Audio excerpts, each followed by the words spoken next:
So I'm Mark Epstein, and we're here at Flow Farm. We're in Pinehurst, North Carolina, which is in the Sandhills of North Carolina. We got this property and this land and started building our soil about 15 years ago. And being in the Sandhills of North Carolina, we have a lot of sand, and beneath the sand we have hard red clay. So it's not really the most friendly place to grow nutrient-dense, super amazing fruits and vegetables. But I didn't know that when we started this project. We just were here.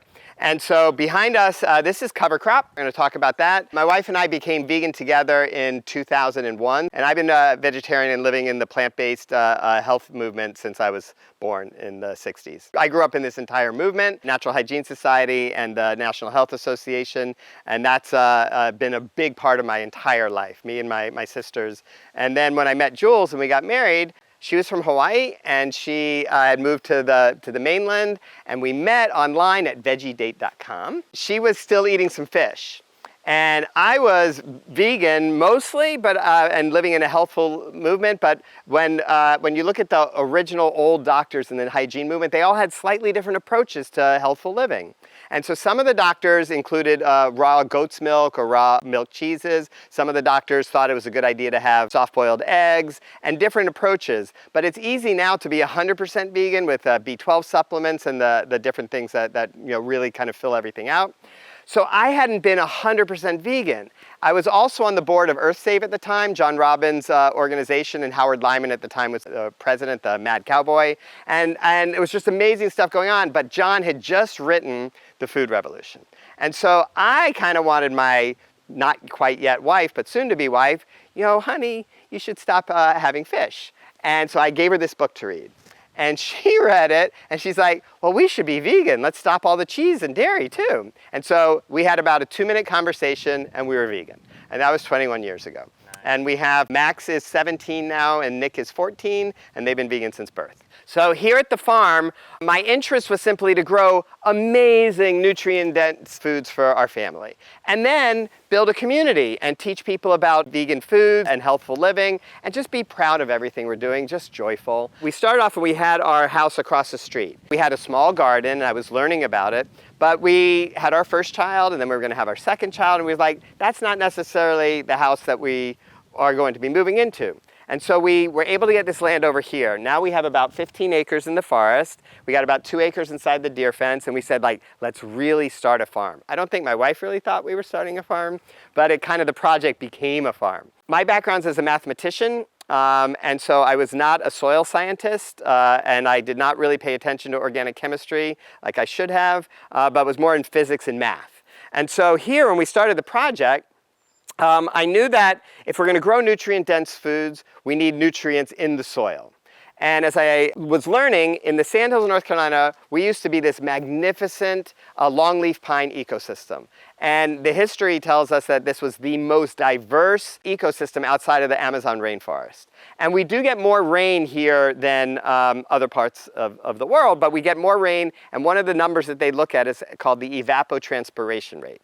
The evapotranspiration rate says if the number's 1, you're getting the same amount of annual rain as what can evaporate off the ground and the leaves and everything. So the balance of rain coming down and water evaporating into the atmosphere is the same. That would be 1.0. If you're like in Arizona, you might be at 0.9 or 0.8. You're not getting enough rain and you're becoming a desert. If you're like 1.1 or 1.2, you're a rainforest. And when all that rain is coming down, that rain's going somewhere. And where it's going is to the water table hundreds of feet down. And it's going to take with it anything that can dissolve in water. So if you imagine, why are we a beach here and why do rainforests always have sand? It's because they're taking all the decomposing organic matter and all those nutrients that can dissolve in water down to the water table. So that's where we were when we were starting this project. So we had about a foot of sugar sand on top of hard red clay. And that's fine for pine trees because they have deep, deep, deep roots, but when you're growing fruits and vegetables, especially annual crops, whether it's lettuces or kale or broccoli or tomatoes or all that, most of their life in their root systems is in the top 6 to 12 inches. So if the top 6 to 12 inches is sand, you don't really have much of a chance. So I knew we needed nutrients. So we did certain things like we brought in pallets of kelp meal, pallets of azomite, and all of these things that have micronutrients and macronutrients in them, and we mixed them in the soil. Back then at the beginning of this project, we were tilling. If you want to mix the stuff in the soil, you got to do it somehow. And shovels and everything works for a while, but when you're doing it a little bit bigger, you get some machinery. We tried to do everything by hand for a long time, but eventually you get a little push-behind tractor. And so we're stirring stuff up. So let's get the nutrients in there. And around the same time, I learned about something called biochar. And that really solved the picture for me. So I didn't know it at the time, but biochar is basically carbon, and it's resident carbon. If you have the carbon, like if I take this and shred it, there's carbon in here. And this carbon is going to shred up, and it's going to be part of the decomposing organic matter, and that carbon is fundamentally going to go up into the atmosphere as carbon dioxide and other things. And so the carbon that's in this plant, especially the green stuff above ground, is unstable. It's going to return to the atmosphere. The root systems that are underground, those guys can become part of the soil biology, and they can over time become stable or resident carbon. And so when we look like underneath a really healthy forest and you kind of move away the leaves and you've got that loamy humus, like amazing stuff, like in the mountains of North Carolina, there, that organic matter has started to become persistent and stable. And that's what you really want. But if you're in the sandhills, you don't have any of it. When we learned about biochar, biochar is you take a tree and you basically, if you were to put it in your fireplace, you're burning you're combusting everything inside that tree, and all of that carbon is going up into the atmosphere. And what you have left at the bottom of your fireplace is ashes and mineral residue. But if you take that same tree and you cook it in a kiln, like a pottery kiln that doesn't have any oxygen in it, then it can't combust. And what happens is it gets hotter and hotter inside the kiln is the moisture comes off, and so you evacuate the steam. And then short chain hydrocarbon gases, wood gases, start coming off. So you're at 150, 200 degrees Celsius, and wood gases start coming off of the wood, and you evacuate that out of your chamber. And then you're up to 200, 300 degrees Celsius, 400 degrees Celsius, and longer chain hydrocarbon gases come off until eventually there is so dry and it's so hot in there are no more gases that can go into gas form. And at that point, you have biochar. The process is called pyrolysis, and we built a kiln so that we could do this. And if I take a tree and I lay it down, we are going to be able to preserve and fully cure about 70% of the carbon in that tree. If I took that same tree and I cut it down and I let it lie there in the forest, then over the next year, it still looks mostly like a tree. You know, the mushrooms and it's beginning to decompose. And if you come back a few years later, it looks less like a tree, but it still looks like a tree. And if you come back like 10 or 20 years later, it will have all crumbled into this amazing stuff. And that's the stable form after nature regenerates itself. But it's only got about 2 or 3% of the carbon that it started with, which is not a problem because the carbon went into the atmosphere super slowly over 10 or 20 years, but the carbon's gone. And if you take and make biochar, then I can have the carbon still here. I can grind it up and I can add it to the soil.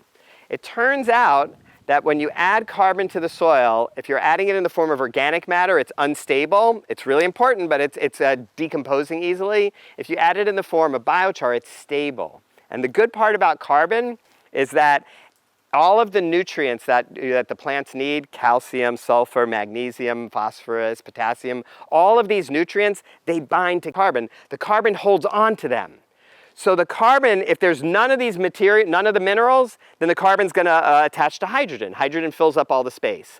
But if you have these minerals, the carbon holds on to those minerals instead. So now you get too much rain, nothing goes into water solution. So by having more carbon in the soil, and your soil test, they call it CEC, or cation exchange capacity. And so when you have more carbon in the soil, it means that you have more nutrients in the soil.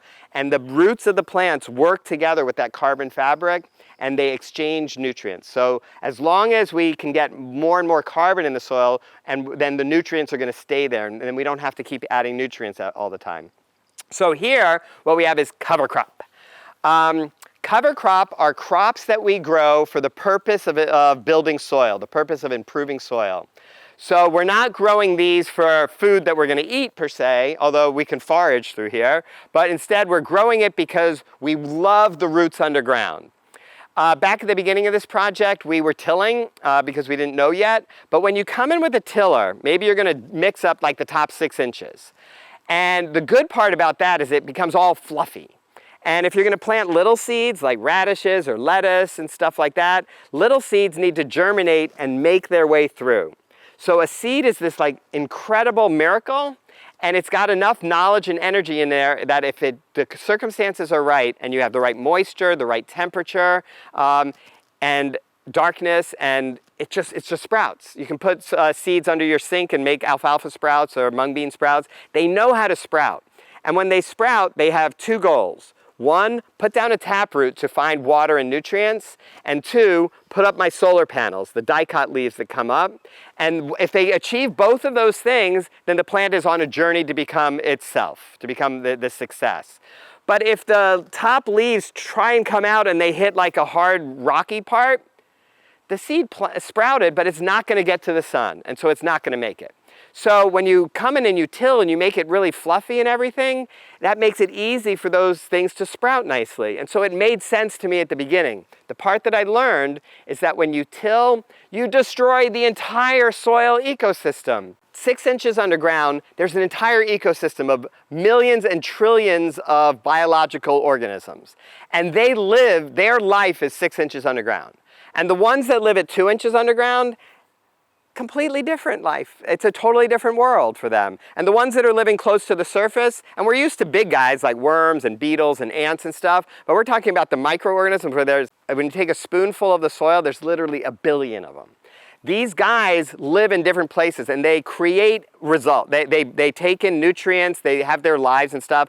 And one of the things they do is they exude various sticky components and they build the soil for you. So the soil is being built by all of this fungal, bacterial, microscopic activity, and it builds exactly what it's supposed to have. And when we come in here with a tiller and go brrrr, and completely like destroy the place, we're like Hurricane Andrew coming through and destroying the place, and we do this like twice a year.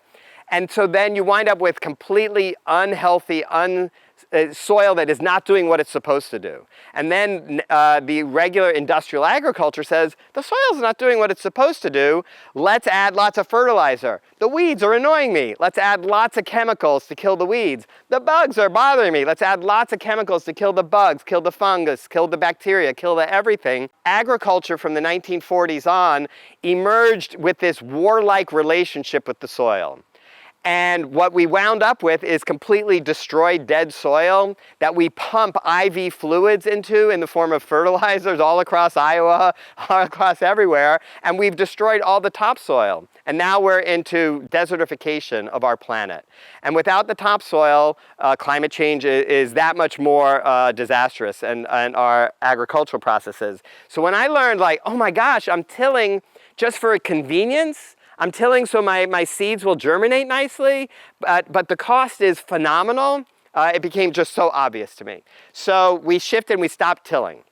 And so when you're going to have a field that's growing something and you want it to grow something else next, you have to mechanically do something that's in balance with nature.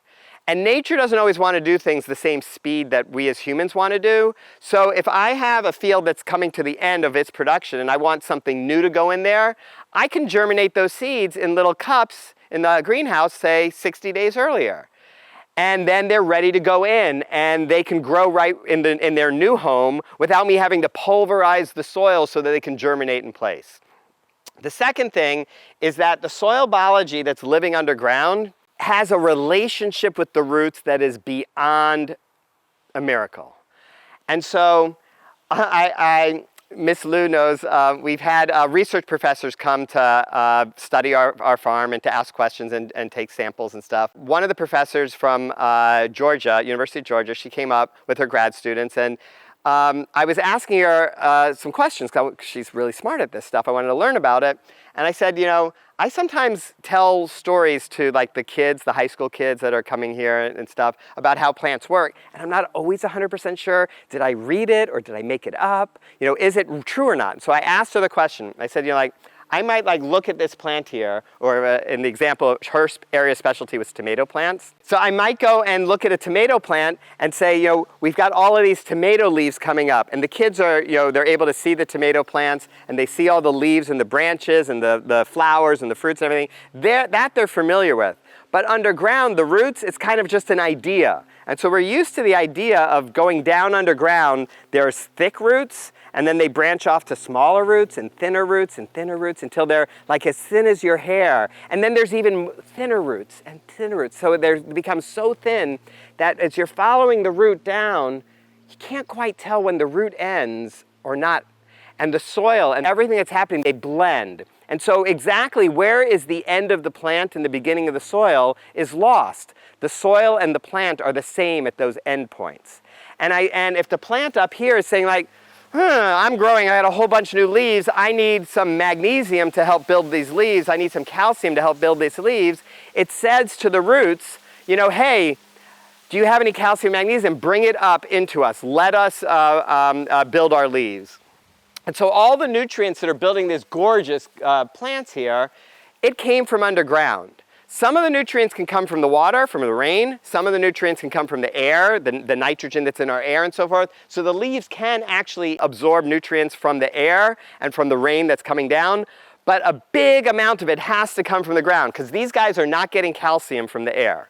If the nutrients aren't there, then the plant says to the roots, find us these nutrients. And the roots say, I can't find any. And so the root will like talk to like a little guy walking by and say, you know, like, hey, have you seen any boron? I need some boron. And the little tiny microorganism says, oh, I saw some boron. It's a ½ inch away. Let me go and get it for you. And the little microorganism will go and get the boron and it'll give it to the root of the plant. And the little root of the plant says, thank you so much for this boron. Is there anything I can help you with? And the little microorganism says, well, I live 6 inches underground or 12 inches underground, and we don't have any sun down here, and so we don't have any carbohydrates. It would be really wonderful if you could drip us a little carbohydrates. That's kind of like a really fun thing. And the plant says, I've got leaves. I got plenty of carbohydrates, and they build an ecosystem of co-relationship with each other deep underground. And that is the miracle of a healthy plant. And if you take that same plant and put it in a hydroponic garden with no soil or peat moss or vermiculite and sterilized soil, and you drip in those nutrients, you are getting the nutrients to the plant, and it's a chemistry experiment. You are looking at this plant as a chemistry project. But plants are actually biological projects and biological relationships. And so I asked the professor from University of Georgia, is this kind of right, or did I kind of make this up a little too much? And she said, it is like even more than you realize. Like that is all correct, it's all right, but it goes a step further. And she said, imagine a row of tomato plants, 100 feet of tomato plants, and they're all healthy and beautiful, and the soil is healthy and beautiful. And an aphid flies by, and it lands on the very last tomato plant on one of the leaves, and it bites the stem. That's kind of like a mosquito landing on your arm and biting you. And the tomato plant says, ouch, you know, and it starts a local immune response to that aphid biting its stem. And the aphid's just doing what it's supposed to do. It's trying to suck out some moisture and fluids from the plant, and it has a local immune response. So we can kind of understand that. But the plant as a whole knows that it was bitten. And the plant as a whole starts a systemic change, just like your immune system and you might start a systemic change if you were bitten by ticks and stuff like that. And so your whole body does a whole body response just like the plant. And the plant has a systemic response on the whole tomato plant, and it changes the way it smells. The leaves change the way they smell, the stems change the way they smell, and they change to a smell to send out a message to any ladybugs flying by. Any ladybugs nearby? I got an aphid over here. Why don't you fly over here and have this aphid? Because if you eat this aphid, I would be happy. And so the tomato plant is interacting with its ecosystem, with its whole community. And I go to the professor, I go, that's kind of amazing. She said, that's not the amazing part. The amazing part is all the tomatoes down the row that were not bitten by aphids change the way they smell too. They get a message underground through their network of communication, the mycelium network, the fabric of life, shares that knowledge to all of them. So the trees that are like 100 feet that way, they know what's happening underground on this sorghum grass. And that relationship is what we don't understand and what we don't honor when we do industrialized agriculture, when we simply destroy everything. A couple years ago, the USDA National Organic Program decided that it is legal and authorized to label foods that are grown hydroponically that are nowhere near soil, label them with the organic sticker. And in fact, in most states, it's illegal to add an extra sticker next to the organic sticker that says grown in soil. So you don't know when you go and buy those organic strawberries or those organic blueberries or organic tomatoes whether they have anything to do with an actual farm or if they were grown in a chemistry project. And that is a huge shame because the organic standards were set up to really steward farming and steward the health of the plants. And people might say, yeah, but this tomato that was grown in this chemistry lab, it still looks and tastes like a tomato. But I can tell you that the industrial agriculture business is looking at how can I get the maximum amount of pounds of tomato harvested for the least amount of cost and the least amount of uncertainty and risk. So if they can kill all the bugs, less risk. If they can kill all of the fungus, less risk. If they can kill all the weeds, less risk. If they find that they don't need to put any boron in that mixture and you can still get the same number of pounds of tomatoes, guess what? They're going to leave boron out of the mixture because it's cheaper. And then the tomatoes will have no boron in them. And they are going to do everything that they can because their business model is to maximize profits and maximize and reduce risk. And so the industrialized food system and now the organic food system through hydroponics, even though there may be really wonderful farms doing wonderful things, they are no longer stewarding the health of the planet. They're no longer stewarding the soil. And so why do we grow this cover crop here? Well, if we grew only, let's say, corn here, then we would have only corn roots underground. And even though we're not tilling and we're shredding this down and letting it decompose to build better soil and all of the natural processes, the entire experience would be corn roots and corn stalks. Or if we did just soybeans or just anything. What's going to flourish in the soil biology is going to be the soil biology that is the most successful in an environment of corn roots. And we don't want to have a monocrop soil ecosystem because that's not what nature is. And so by adding in 10, 20 different kinds of seeds in here, we get 10, 20 different kinds of root systems and we get all the benefits from that. In regenerative agriculture and in just traditional organic agriculture, we try and do things that take care of the soil as our primary. And then we also try and do things that help us as a farmer harvest good quality, healthy foods that are beautiful, and that we can reduce our pest pressure by doing things that are more natural. So for instance, early in our farm here, we had things called Colorado potato beetles. Colorado potato beetles are just really not all that nice because what they do is they eat all of the leaves on your potato plants, and then your potato plants are weakened. But it turns out the Colorado potato beetle's grubs overwinter in the soil. And so if the timing is just right, you can somehow postpone your potatoes so that the Colorado potato beetles come when your potatoes aren't there. Then they're going to go and do their thing and they're not going to bother your potatoes because you make your potatoes later. But if you make your potatoes earlier than they're going to come out, then your potatoes are going to be at risk of freezing because the last frost might kill your potatoes when they come out. So you kind of have to balance these things. But another thing that you can do is called crop rotation. Whereas if I grew potatoes here this year, I'm not going to grow potatoes here next year.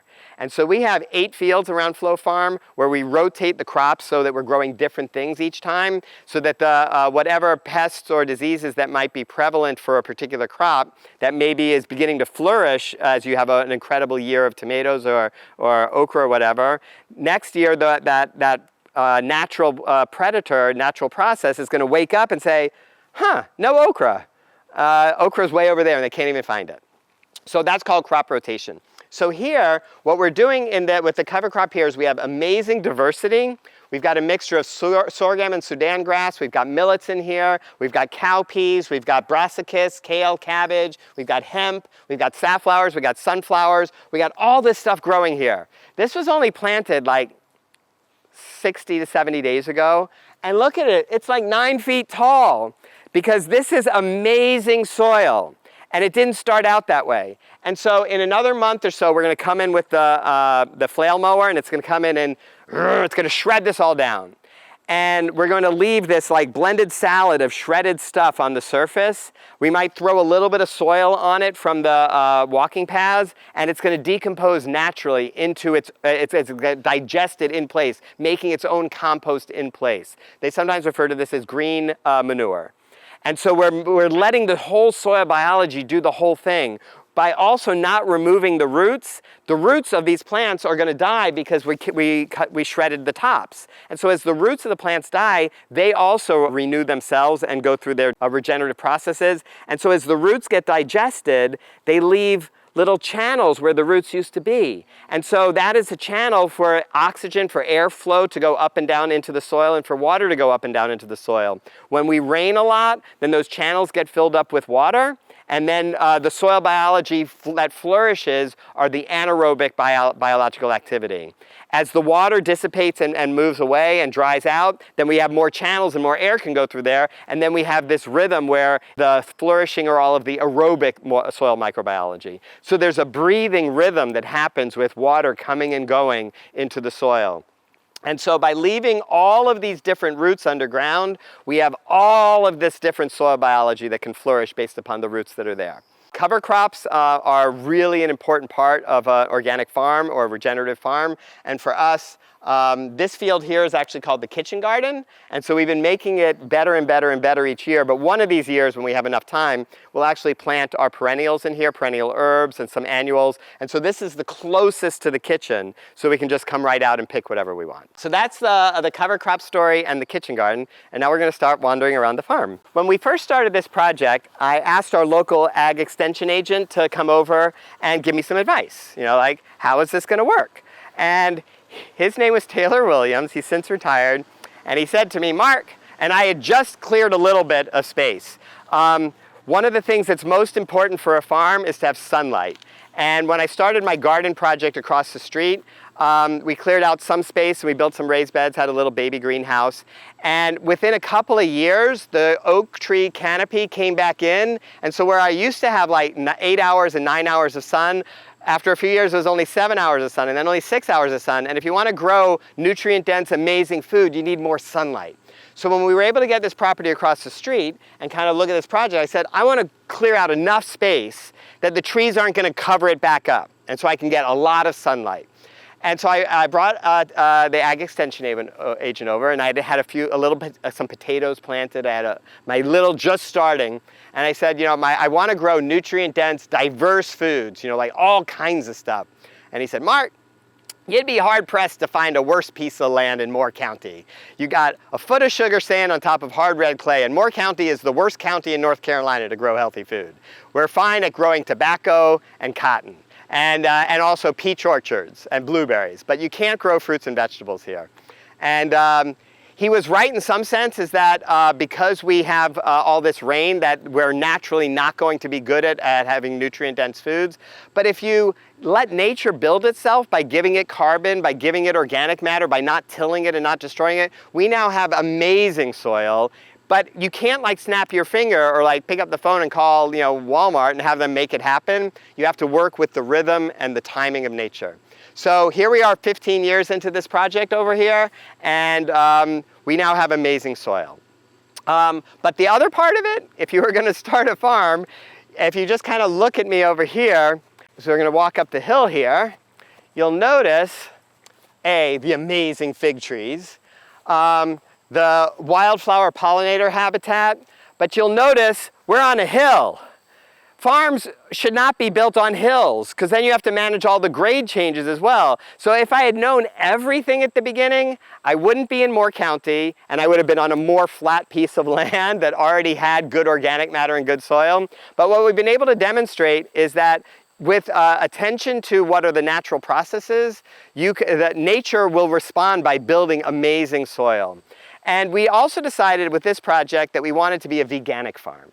So not just an organic farm that's doing wonderful things in balance with nature, but we didn't want to use animal inputs on our farm. And that's one of the things, it's kind of a not spoken about secret of organic farms.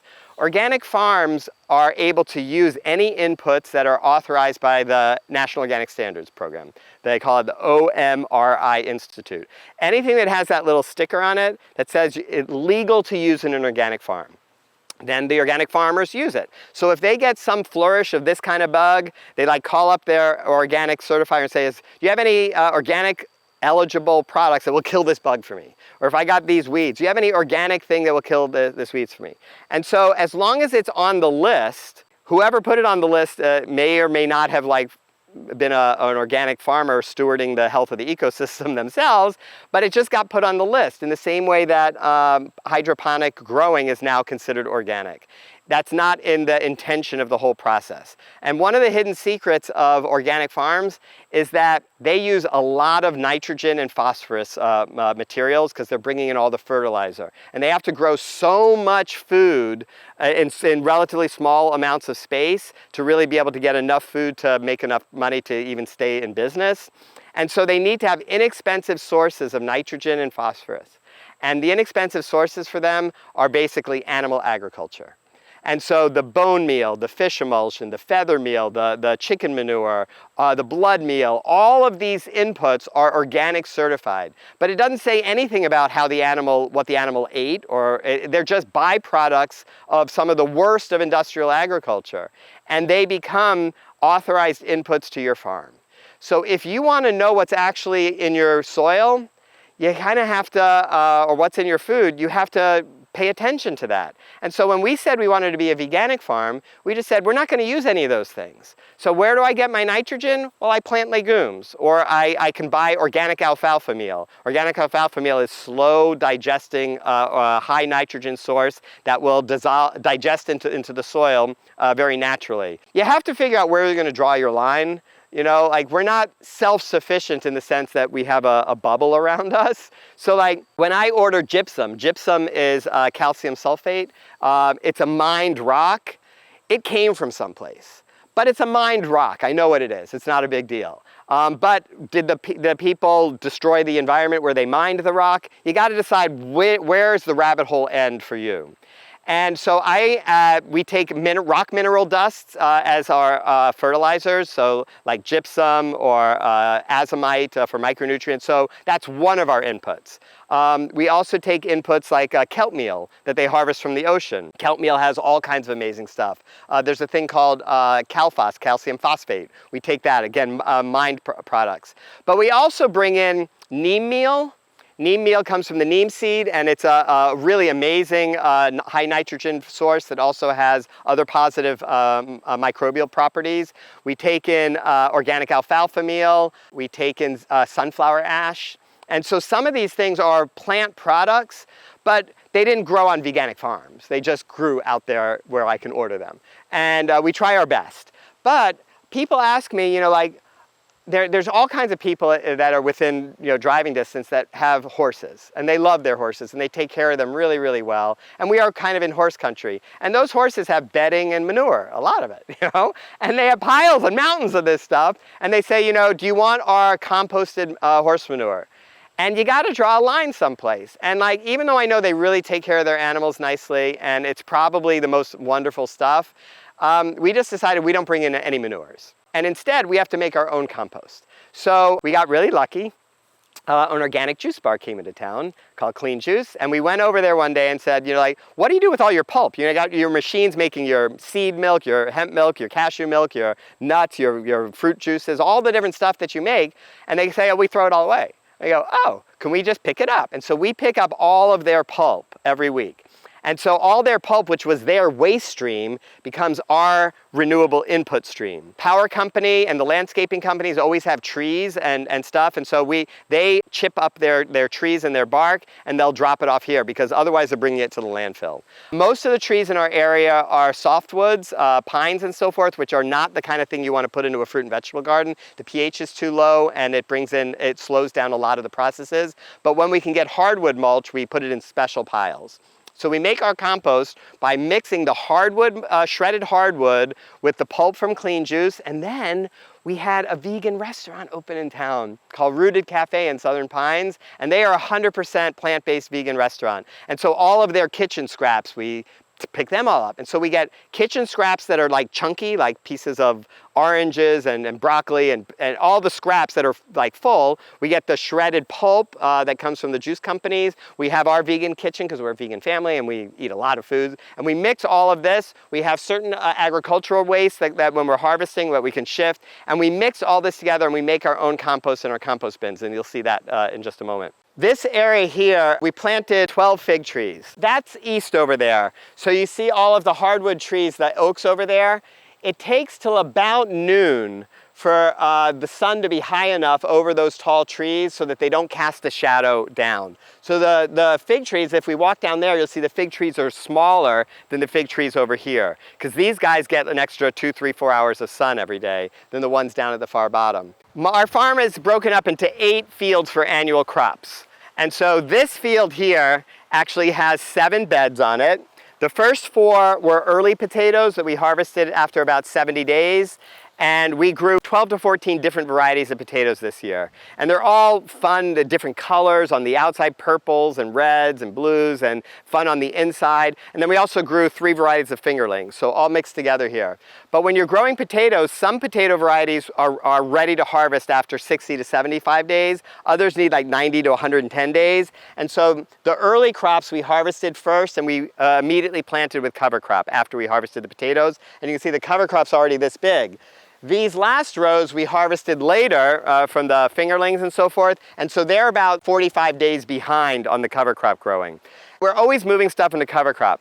If we were incredibly organized and really efficient at everything, which is really hard, but that's what a real business approach to farming needs to be, vegan farming or any other kind of farming, when the minute those potatoes came out, we would already have had growing, say, string beans. And we would immediately replace directly in string beans. We would transplant in. When we're planting our corn and we put our corn seeds in, with our corn seed planting, we would put baby kale or baby romaines, red leaf, on the side. So instead of having one long row of corn that's going to take 45 days to be like this tall and then eventually become tall, during those 45 days that the corn is just being itself, getting started, the lettuces can go from being, baby lettuces to full heads of lettuce, and they don't shade each other out. They don't mess with each other. So that kind of companion planting for efficiency requires you to really plan in advance, lots of spreadsheets, and take care of everything. But this year, we just didn't have enough time, so our general approach has been anytime that there's not food growing, get the cover crop down, because it's just better for the soil. So this field was potatoes. We harvested about 1,000 pounds of potatoes from this field this year. Totally delicious, amazing, the best ever. Behind us over here, this field, we harvested this around the same time as our early potatoes, and this was garlic. Garlic, we grew 5 varieties of garlic this year, red Russian and music, and some garlic is called hardneck garlic, so it puts out escape, which is a really beautiful little flower stem that tastes like a garlic flavored string bean. And so we harvest the garlic scapes, that's called a hardneck. And then softneck is another general class. I tend to grow hardneck, but we grew 1 softneck this year. And so all of this, we harvested the garlic. We harvested about 2,000 garlic bulbs. So we have and those are now in dry storage. So we harvested this amazing garlic, turned it into cover crop. Again, if we were really on top of stuff and had transplants ready to go, we could have transplanted immediately in, let's say, strong winter squash, or kohlrabi, or string beans, or bush beans, or there's all different kinds of things that you can do as you time it all out. But here we have this diverse cover crop here.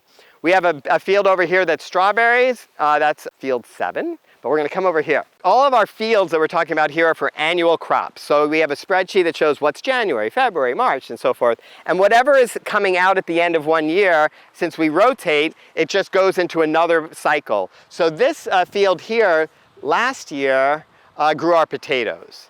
And this year, it's growing our cucumbers, or curcubits. And so the 2 trellis rows were cucumbers, the next 2 rows were summer squash like zucchini and patty pan, and then the last 2 rows were melons, watermelons and regular melons.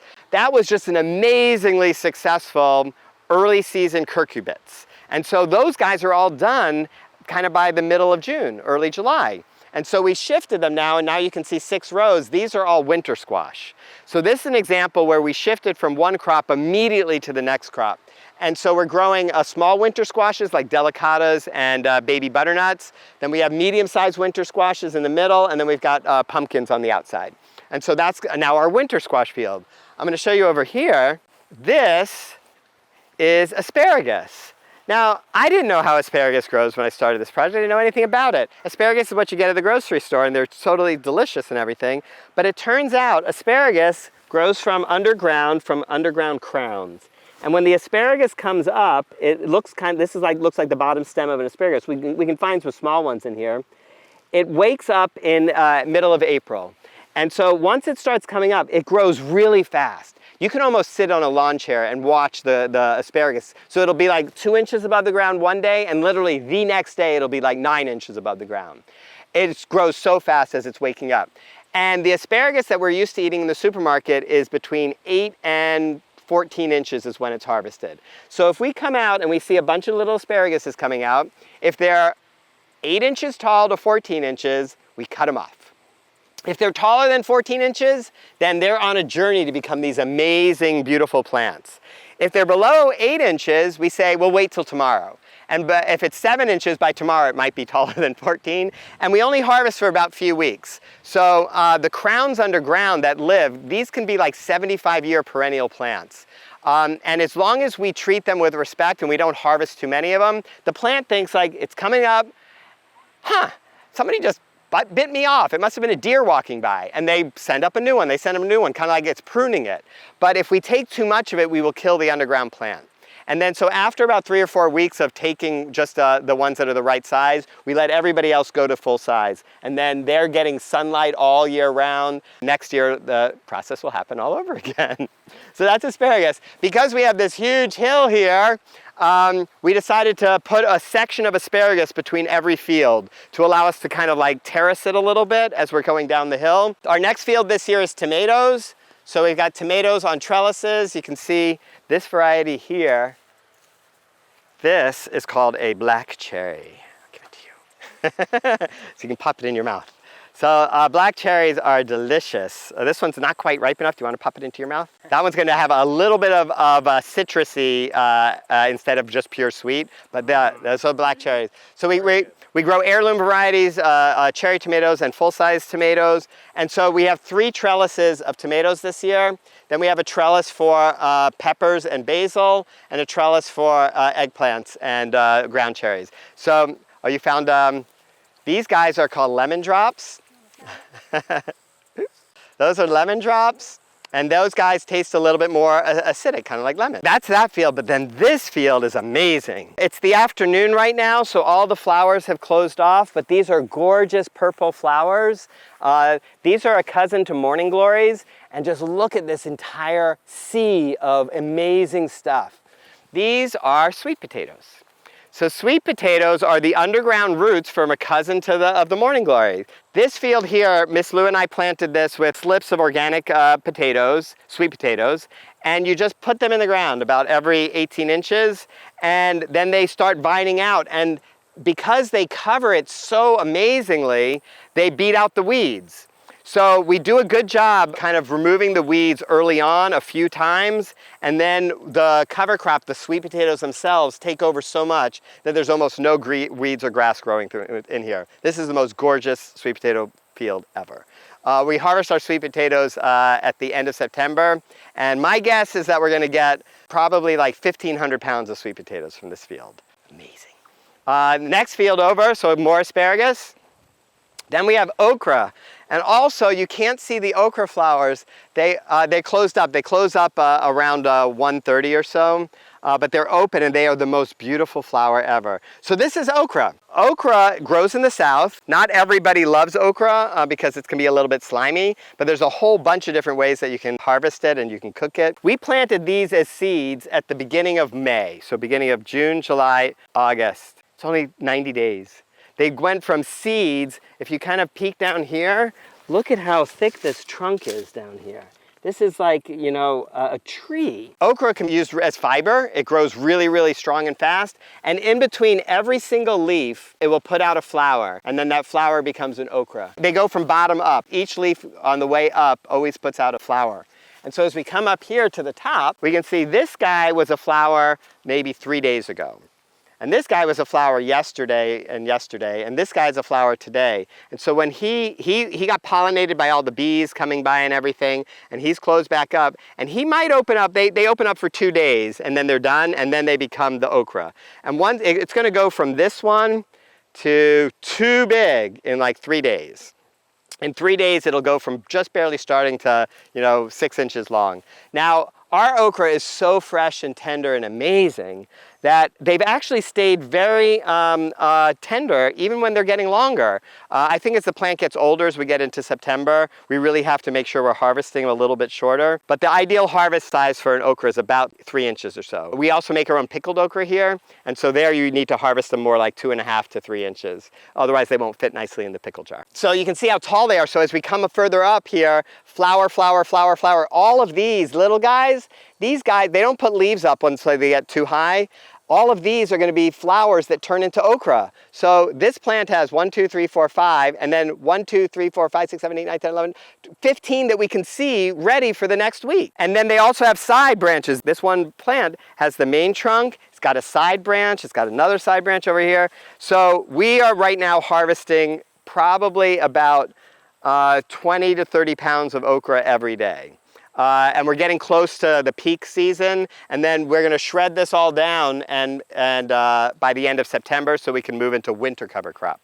And this is actually one of the things that's the difference between a gardener and a farmer. A farmer, and I'm not good at this, you know, like every plant is special. Every plant is like important. And so when I see a plant that has, you know, this on it, I know we're going to get lots and lots and lots of okra. But a real businessman farmer is saying like, all right, how much okra are you the plant, going to produce over the next X number of weeks? And if the amount of okra that it's going to produce, it's not going to stop, but if it's too low, like it was producing more and more and more and more, now it peaked and now it's producing less and less and less and less, they just say at this point, let's just shred up the plant, get rid of it, because I can put another plant in that's younger to get started. And it's a matter of using the soil effectively. Whereas me, I want to let these guys keep going and going and going, even though their production, the number of pounds per day begins to go down. But for us, we also have to think about it from the annual cycle, is that I need to get my cover crop seed in the ground here by the middle of October so it can make itself into nice growing cover crop before it gets too cold. So if I were to let this go all the way until November, when it would still be producing a little bit of okra, I would have missed my opportunity to get the winter cover crop in. And so that's a priority. So this is our okra. We've grown over the years probably about 6 different varieties of okra. We've grown probably 50 varieties of tomatoes and everything. This year we're only growing 2 varieties, so you can see this red okra over here. Really, really pretty with the colors. And you can see all of these. These are flowers getting ready to be okra over the next week. The red okra on the whole tends to produce less pounds of okra per plant, but it's more beautiful. These last 2 fields down here, these were corn for us this year, not counting the asparagus that you can see. And when we finished taking the corn out, we shifted it to, this particular cover crop is buckwheat. Buckwheat is an amazing cover crop for a whole bunch of different reasons, but one of the most important ones is it grows really fast. And so this buckwheat can go from seed to full-grown plant just ready to flower and drop new seed in 60 days. And so when we don't have a long enough period of time for legumes and other kinds of cover crops where I can do like 20 different varieties of seeds, if I don't have enough time, we put in buckwheat. And so this buckwheat will go and do all of its stuff, building the organic matter, leaving all the roots underground, and we can shred this down at the end of September or even maybe a little bit before that and put into the early winter cover crop. We have a nice forest here. There's understory trees in there. There's mulberries and pawpaws. But over here, you're going to see the building. This is called our high tunnel. This has been our project for the last couple of years, and we are finally using it this year for the first time. So we finally got it operational in February. And a high tunnel or a greenhouse is something that really changes the whole capabilities of the farm. If you don't have anything like this, then where can you start your little seedlings? You know, and when it gets too cold, how can you protect them? Getting too hot is another challenge, so we're working on that. But we finally built this, and we did a lot of interesting things. We used to have more of our fruit orchard over here. Let's come over here and look at this. This is a persimmon plant. And just look at these leaves. Is this not the healthiest tree you've ever seen? This is called a chocolate hachia. And so these are slightly smaller hachia variety astringent persimmons. And these guys will ripen by the end of October, early into November. But these guys have to be squishy for you to eat them, the hachia persimmons. We've got different Fuyo style varieties around here. So, but all we have left is 1, 2, 3, 4, 5 persimmon trees and then 2 pomegranates. We had peaches and we had apples and pears and other things in here, but we had to take them down to build the high tunnel. It was tough, but we had to make the decision to be able to grade it. And we've cleared out some space over there where in the winter we have room to plant about 30 fruit trees. So we will have our fruit orchard over there except the persimmons that are over here. This particular persimmon over here, this is a SOOOOO variety. And he's really close to the high tunnel. And during the entire construction process of the high tunnel, it was like, we're going to kill this persimmon tree. And my contractor that was helping me with this whole project, there's no way that we're going to knock it over by accident. It's too close. We'll never ever. And we just kept saying, no, let's protect this persimmon tree. It's really special. And we made it. And so this persimmon tree made it through all that construction, and it's loaded with persimmons. I've already pruned off more than half of all of them, and this is all these persimmons are left. So these guys will orange up and be ready to harvest by the beginning of October. But it just put out a bazillion flowers this year. All right, we're going to come over into the high tunnel, and we're going to talk about a variety of different things in here. A high tunnel and a greenhouse are very similar. When people use the phrase greenhouse, they fundamentally mean a building to protect your plants, but you grow your plants on tables. Like a hydroponic operation would be a greenhouse operation. A high tunnel operation has a lot of the same general structure, but you grow directly in the soil. So we call this a high tunnel. We got a kit to kind of like design it and put it together, and we originally started off with our plan was a 24-foot by 60-foot high tunnel. And we were able to orient it a little bit closer to south-southeast. We had all of this stuff kind of figured out. And remember, we're on a hill, and so we have to, where are you going to get a flat enough place on a hill to build one thing? We're doing the grading and kind of planning it all out. And we thought back then when we started it, we only have to clear out a certain amount, and we'll have to build a little retaining wall, maybe 2 or 3 feet. Somewhere along the journey, I said, can we get a bigger one? You know, like if we're gonna go through all this trouble, let's get as much square footage inside as possible. We wound up getting a 36-foot by 96-foot high tunnel. So it's almost 4,000 square feet instead of like 1,500 square feet. It's a big difference. But we had to make some decisions. We had to change the orientation some, we had to clear out some space, we had to do some stuff. And while we were doing that, we forgot something really important. We forgot to measure the grade again. And so after we were busy doing the installation and we were far along on the project, all of a sudden we realized we need an 8-foot retaining wall. And an 8-foot retaining wall is actually an engineering challenge. The whole project got really more complicated, but we did something else that was really, really unique. Most high tunnel or greenhouse operations would have big industrial propane heaters. You know, so you have to bury propane tanks, you're dependent upon hydrocarbon burning and all of that. And I was like, are there any other things we could do? You know, is that our only choice? You know, it's complicated to get propane up here and make it all work. And so I heard about something called a climate battery. And a climate battery, in its more technical phrasing, is called an air to soil geothermal system. And so the idea is that if underground, the soil, if you go down, 6 feet underground, 10 feet underground, the soil is always gonna be more or less 55 to 60 degrees. In the wintertime, it might be 50 to 55 degrees. But it's always more or less cold once you get 10 feet down. And so if it's always more or less cold, that's kind of interesting. That's what the earth does. And as you get closer to the surface, then the temperature of the soil is the temperature of the air. But down underground, it's kind of always 60 degrees, more or less. So if that's true, what geothermal says is, all right, if it's always 60 degrees underground, if I want the underground to be hotter, I could store heat underground by warming it up underground. If I want the ground to be colder, I could make it colder and withdraw heat from underground. And so air conditioning and hot water heaters and all this work under water to soil geothermal systems. But ours is an air to soil geothermal system. So in the winter time, imagine that it is a hot, sunny day in the winter, but it's 15 degrees outside. Just from a hot, sunny day, it can get up to 90 degrees inside here, maybe even 100, even though it's only 15 outside. And that would be too hot for here, but it's an opportunity. The sun has given us the gift of all that warmth. So what we do is we pump that air into pipes that are buried deep underground, and we pump that 90-degree air underground, and it warms up the soil deep underground. And the air, after we pump it down, comes back up. So there's an input pipe and an exhaust pipe. And if we are pumping 95-degree air down, we're storing that heat underground, and about 75-degree air comes up. in just a short distance, we can store all of that heat. So then at night, because we've warmed up the soil during the day, at night when it gets below 50 in here, and I'm like, I don't want it to be down to 32, that would be terrible. So maybe when it gets below 50 or 45, I turn on the exact same fans. And so then it's blowing 45-degree air down, and it's bringing back up 65 to 70-degree air, the same air that I warmed earlier. And so that allows us to, the warmth that we store during the day, to keep us warm at night. And when the walls are rolled down and it's sealed up nicely, we can keep the temperature in here just using the heat of the sun and the storage capacity of the soil. We can keep the temperature in here between 50 and 85 all winter long.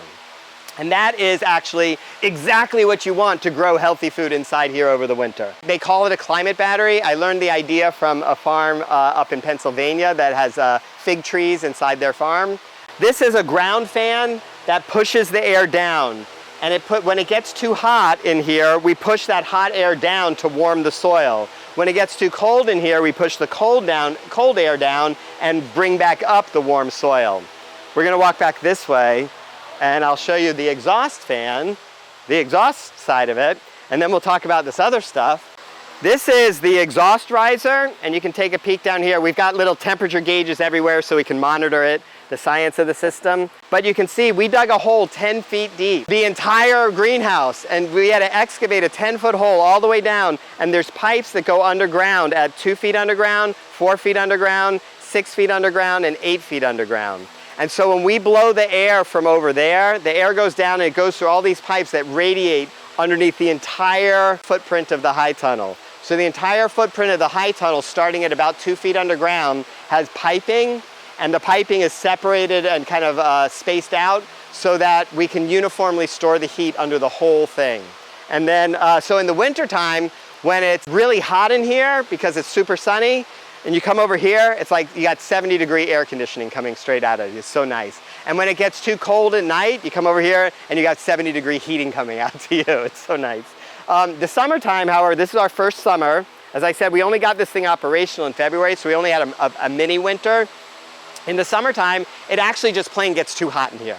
So we roll up all the walls, and we have fans to help do some circulation. But if it's 95 degrees outside and no wind, it's gonna be hot in here. There's nothing you can do. And so we've come up with a new approach using misting. So we installed these little misters on the irrigation, and the water, we have our well here is 200 feet deep, and so the water that's 200 feet deep is always around 60 degrees, 55 to 60 degrees. And by the time it pumps up and goes through the irrigation lines and it comes into this building, it's around 65 degrees. So, oh, it just came on. That is magical. I didn't even do that. Watch out for the misting. It's on a timer, and when it is in the middle of the day when the sun is out, these misters come on, and so now we're spraying 65 to 70 degree mist in the whole place, and it evaporates and it cools this down. So this is our cooling system in the summer, is misting. Before we got this irrigation in, we had planted this cover crop. This is the same mix of cover crop seed as you saw in the kitchen garden when we started.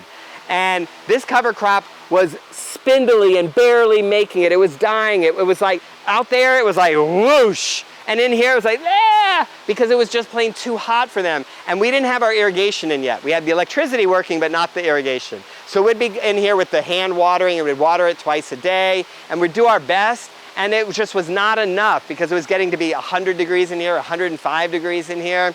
And they were just dying. And I said, it's okay, they'll all die, but we'll get the irrigation system in, and then we'll plant new seeds. You know, it's okay, you know? And we got the irrigation system in, and this is the exact same seeds. We didn't have to replant anything. They just needed it to be a little bit cooler and a little bit of more moisture. And look what they've done. So these guys in here, because we did all the construction, we're kind of like at year 1 of building the soil in here. Whereas outside in the farm, we're in year 15 or year 14 of building the soil. So it's gonna take some time for the soil to become totally amazing in here. But inside here, we have a controlled environment. And so we're gonna shred this down at the end of September, and we'll put in our winter cover crop. We might grow peas. Peas are so good. We might grow shelling peas and snap peas starting in February. and then we'll go back to cover crop. So I don't believe next year we're going to be growing food next summer. We're going to give it 2 years of just building soil, just cover crop. We've added biochar in here, we've added kelp meal and azomite and nutrient mixes. And so by adding all of this mixture here, all of this is going to decompose into the soil. We make our own compost, and so we're adding the compost there for the biological activity. So when I think about our project here, it started off of, I just want to grow some healthy tomatoes for my kids, and the project got kind of big. And I'm always feeling like, oh, we've learned so much, we just need to do one more thing. We're almost ready to be a farm. We're almost ready. And like, this was one of the things we needed, was something like this. And now we have it, we're still learning, but I'm still not feeling like I'm ready. I need another barn structure so that we can do, have a commercial kitchen so we can do farm dinners and make our own sauces and salsas and pickles and do all that kind of stuff. So we're not there yet, but eventually we're going to get there. Inside here, we planted 6 citrus trees, 2 avocados. So this is a baby. All of them are on dwarf stock so that they can stay at 8 feet. And so we have a kumquat, we have a pixie tangerine, we have a lime, we have 2 avocados, we have a lemon, we have a regular orange and a grapefruit. And then this year, we've been playing around with artichokes, and then we have our pineapple orchard. We've got 5 different varieties of pineapple, but look at these guys, they're amazing. So pineapples produce the actual pineapple fruit about once every 2 years. They send up a stalk, and so we're not gonna get any pineapples this year, but these were like this big when we planted them, and it's just working really, really well. The misting is helping. As we come down here, if you had been here like a week ago, you would have seen the color of these artichoke flowers. So these are globe artichoke flowers, and the purple that comes out here is like translucent from like under the sea of amazing color, outer space colors. Artichokes are a thistle. I'm not sure whether or not we're going to be able to make artichokes work in our high tunnel, because artichokes need to have some number of days in the 40-degree range each year over the winter, and they don't like it when it gets above 85. So we're still experimenting, but the color on those flowers were unbelievable. Here you can see this is a lemon tree, and so the idea that I can have in North Carolina, my high tunnel, once we roll down the walls, we can have citrus over the winter. It's just so much fun, In the rest of the high tunnel, we're going to walk around this way. So this is another artichoke, but he didn't put out any flowers this year because he needs another year. Artichokes will really only put out flowers if they get some cold the winter before. And down here, you can see my retaining wall that we needed to build. The retaining wall was a big project. But this is actually, if you count and look at it, there's actually 5 beds in here. And each bed is about 80 feet long. And so this gives us 400 feet to grow fruits and vegetables annually in here. And so you would imagine we're going to plant broccoli in November, Brussels sprouts in October. We'd plant cauliflower, would get our peas in February. We have to design our own rhythm for how this works, and we don't know what the answer is yet. But now we at least can do it. And I'll show you over here. We built a 100-foot long shelf that's 4 feet deep, so we can do all of our propagation work in here. And again, we're learning how to keep it so it doesn't get too hot, but this gives us the ability to have all the seedlings we need for outside in the farm that we can grow ourselves. Because there's no place you can pick up the phone and say, send me, 4,000 veganically grown kale sprouts, There's no place to order them. So you gotta grow it yourself. So up here, this is the area where I'm imagining a new building. We kind of have it ready to go. And you can see it goes downhill there. Past where there's the open soil, that's the area where the new fruit tree orchard is going to go in. So we have cover crop building soil for our fruit tree orchard. But we can build a building right here that's about 80 to 100 feet long and 30 to 40 feet wide. And because we're on a hill, we can cut down into a basement layer over here and put all of our refrigeration against the soil underground, so we can have root cellars and much more efficient storage for refrigeration. But when you are in that lower level and you walk that way, eventually you're on the first regular level and you come out and you're right at the fields. So when you come in, when you're finished harvesting, you just go walk right there. You would have washing stations and packing and storage stations, and then you could walk it back into the coolers. I'll show you over here one thing. We have bees. We've been learning how to take care of them. Taking care of bees is the same thing as taking care of cats and dogs. You got to learn how they work. So we have 2 beehives this year, and they are doing amazing. So you can see the beehives here. They're mostly all out flying right now, but the little bees that are hanging on the outside, you can see a lot of them over on that hive, they sometimes refer to that as a beard of bees. And when it's too warm on the inside the hive, you've got the queen and the nursery and all the baby bees. But if it's too warm on the inside, she sends more and more bees out either foraging or to act as an air conditioning system. So the bees are waving their wings and cooling down the hive by staying outside of it and waving their and creating circulation. The top box, the bottom 2 boxes are traditional beehives, and if we wanted to harvest honey, we could, but the top box is a different approach, and that's called a flow hive. It's a relatively new technology for taking care of bees, where you can actually remove some of the honey without disturbing the bees. And it's really clever, very, very nice invention. And here in the south, where we have long, warm, sunny days, and we have about 10 zillion flowers nearby, the bees, if the hive gets filled up with bees and pollen and honey and everything, it becomes honey bound.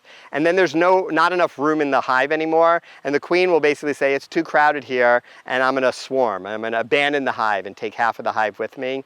And that's not healthiest for a successful ongoing hive if you get a lot of swarming. And so they do say that it's good to remove some of the honey as a result, so that they don't get too full, or put an extra box on and so forth. So we do remove some local honey from the hives, and some people, even vegans, that choose to use honey can use it, and it's really, really wonderful.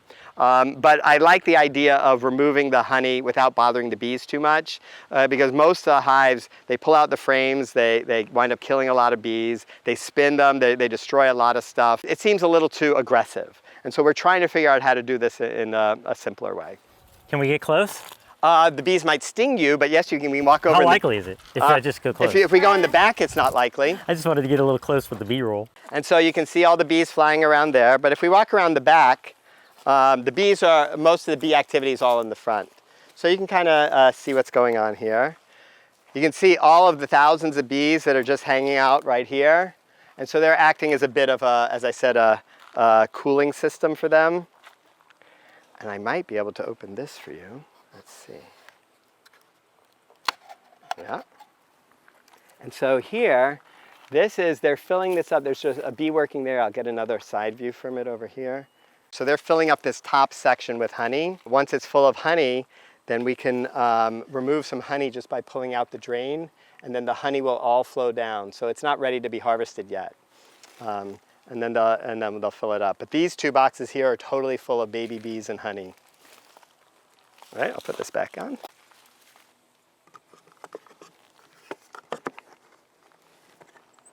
So and the queen stays down below. This is called a queen extruder, and it's got little slits in it that the bees can go up and down really easily if the queen's too big. And so all of the eggs and all the babies are down below, so the top one doesn't have baby bees mixed in. If you go in around the front, they might want to attack you, just because that's their front door. Bees are super, super, super intelligent, and they say that the beekeeper they know the beekeeper, and they recognize the way that the beekeeper smells and visits them and everything. And so they know whether or not you're scared or not scared and all that. This is a hive that did not make it. And we just broke it apart and brought it over here. It got attacked by wax moths, and the hive was a young hive. It didn't have enough resources to protect itself. So a wax moth larva will come in, it kind of hangs out, and then it turns into a moth. and it eats the wax. That's why they call it a wax moth. And it'll destroy the hive. A healthy hive like those guys with all those bees, a larva come in there, they just kill it. You know, it's not a problem. But a weak hive getting attacked by wax moths was the end of the story, and so we took it out. The sunlight will kill all the wax moths, and then we just have to clean this up. We haven't had time. But over here, you know, like most people adopt cats and dogs and stuff like that, we adopted hardy kiwi plants. A friend in a neighboring town, she had these kiwis that were overwhelming her farm. You can't grow tropical kiwis here because it gets too cold over the winter, but we can grow what are called hardy kiwis, or sometimes they call them kiwi berries. And so we built this trellis because you can see she was hacking on her kiwis, cutting them off, kill them, kill them, kill them. And so we took them from her and we planted them here and we built this trellis. So all of this growth, all of this is brand new this year in just the last couple of months. And so these guys will come and hang up over here, and we'll go and see a more mature kiwi trees, kiwi vines over in the berry orchard. So that's this area here, but all of this is cover crop growing because build the soil so that we can plant our fruit trees there later. We have a lot of pine mulch. As I said, it's easier to get pine chips and pine mulch down here than it is hardwood. And so with all the extra pine mulch, we really just need to get the time where we can cover this entire area with pine chips, and that'll really help the erosion. You can see we started the project up here. One thing also on the farm, you know, you wind up with lots of stuff. Here's our bat box. We have lots of bats that live here. Across the street one year for my birthday, Jules got me a bat box when we lived over there. We put it on the side of the house and it was filled up with bats, and it was really, really fun. And you can see the bats flying around at dusk. But when we were selling that house and moving over here to the farm finally, it's like, we can't leave the bat box over there. And so we took it and we put it on these poles here. But the bats haven't moved in yet. I think we have to paint it black or maybe put some bat poop attractors in there. So, so far I don't think there's any bat families living in there, but that's our bat box. This is our biochar kiln. So this is like a pizza oven or a pottery kiln in the forest that we built. And you can see it was a fair amount of machinery with the chain hoist and everything. And what we basically do is we take logs that the power company and the landscapers bring over, and they drop them in the forest. We split the logs with the chainsaw, and we split them. And you can see over here we have stacked in the workshop, we have all of the stacked split wood there, like firewood. And what we do is we take that and we fill up one of these baskets that we made. So welding these baskets together with these chains, and then we lift it up and we put it there, we drop it down, and we put a cover on. And this becomes our biochar kiln. In the front here, we have a firebox. And so the firebox, instead of having a chimney going straight up, so from the back of the firebox, it goes straight back, straight down that way to the end of the pottery kiln. It makes a left turn, and then it comes back this way, all underneath a metal plate that this is sitting on, the big basket. And then it goes up the chimney. So what that allows us to do is put wood in here to create a fire, like a fireplace. And instead of the heat just coming out the front or going up, the heat goes that way, and we can heat the entire furnace from below. And so the air comes in here, a huge fire, it's getting super hot, it goes that way, turns, comes back way, and the draft brings it up. So that's how the kiln works. And so this basket is full of wood, and it's sitting inside, and it's got an insulated cover on the surface. As the temperature starts heating up the wood, as I said before, the steam comes off, and we have a circulating system. You can see these pipes here, and a circulating fan there, and it's evacuating the steam coming that's being built, the pressure being built inside the kiln chamber. It's evacuating the steam, and it comes back around here, and it goes back into the firebox. And at the beginning, and this is like version 3 of our kiln, like version 1 of the kiln, I didn't really understand how the whole thing could work. And we had an extra chimney on the back because it seemed like we needed a chimney to evacuate the steam and so forth. As the temperatures are getting hotter in there, you're getting a higher, initially it's just water, but you're getting a slightly higher concentration of short chain hydrocarbon gases, which are flammable and are pollution. And so as it gets hotter and hotter, there's more and more and more of that and less of water because the water's already gone. And then it's basically like jet fuel gas, you know, stuff. And so that you definitely don't want to just have going up into the atmosphere. And the original design, while we thought it was mostly steam, we let the steam come out a back chimney. When we thought that it was mostly jet fuel, then we closed the back chimney and forced it around to come back into the firebox, initially through an interior channel, but then through an exterior channel, all these different changes. But now we actually realized you don't need to do that at all. And even though it was counterintuitive to me, it turns out to be true. So imagine we have a huge fire in here, logs.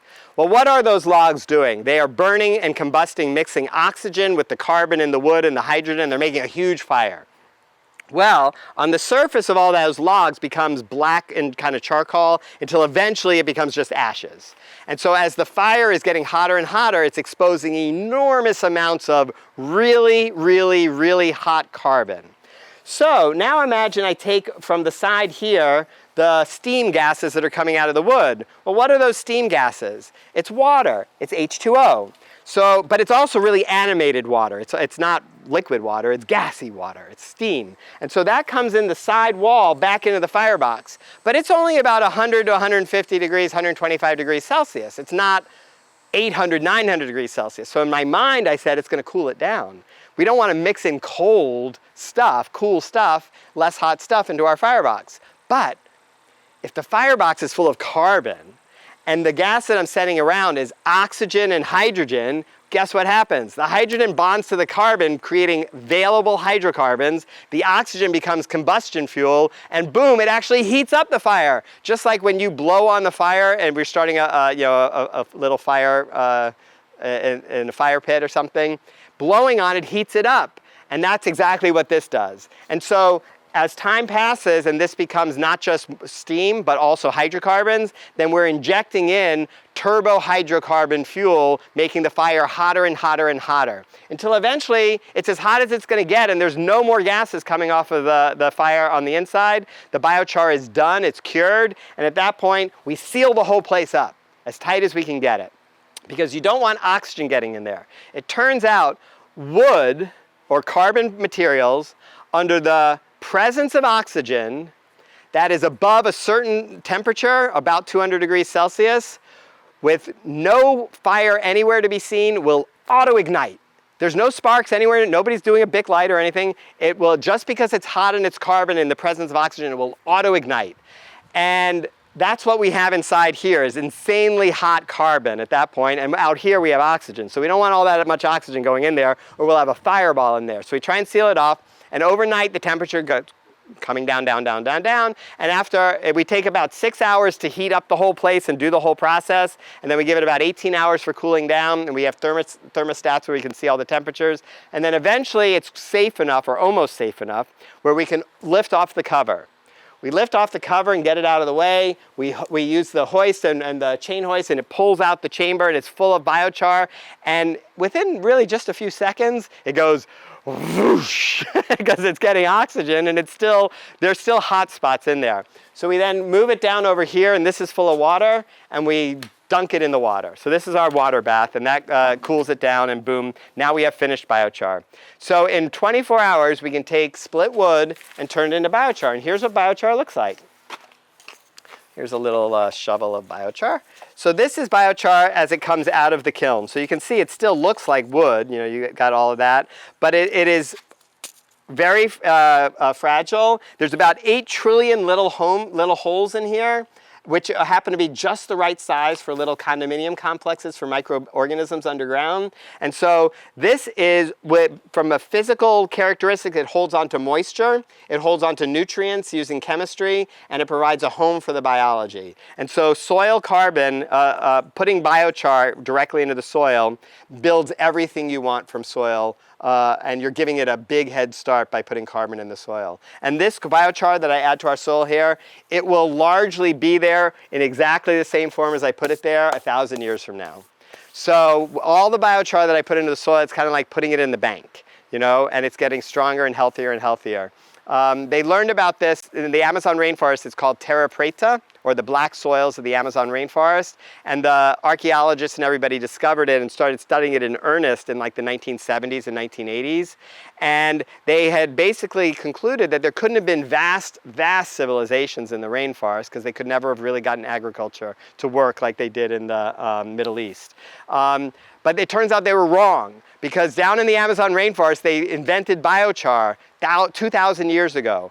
And they made it by creating these big mounds, and they would cut down trees and throw them into the mounds and start a fire and let them kind of just like cook underground. And then they would take that and add them to the fields. And they had vast agricultural success in the Amazon rainforest, which would normally have been a sandy rainforest. And so those dark black soils, they find you know, like 10, 12 feet deep of dark, rich black soil that shouldn't be there. And so that's why Cornell University was really big at doing the research around biochar, and that's where I learned about it. So this is our biochar kiln. I tried to do other things to make it a little bit more efficient. So instead of putting the waste heat up this chimney, that's really hot. You know, what can you do with hot air flowing? Well, you could like boil water and maybe turn a turbine and make some electricity, but I don't know how to do that. And we could dry tomatoes. We could have sun-dried tomatoes, but it would taste kind of charcoaly.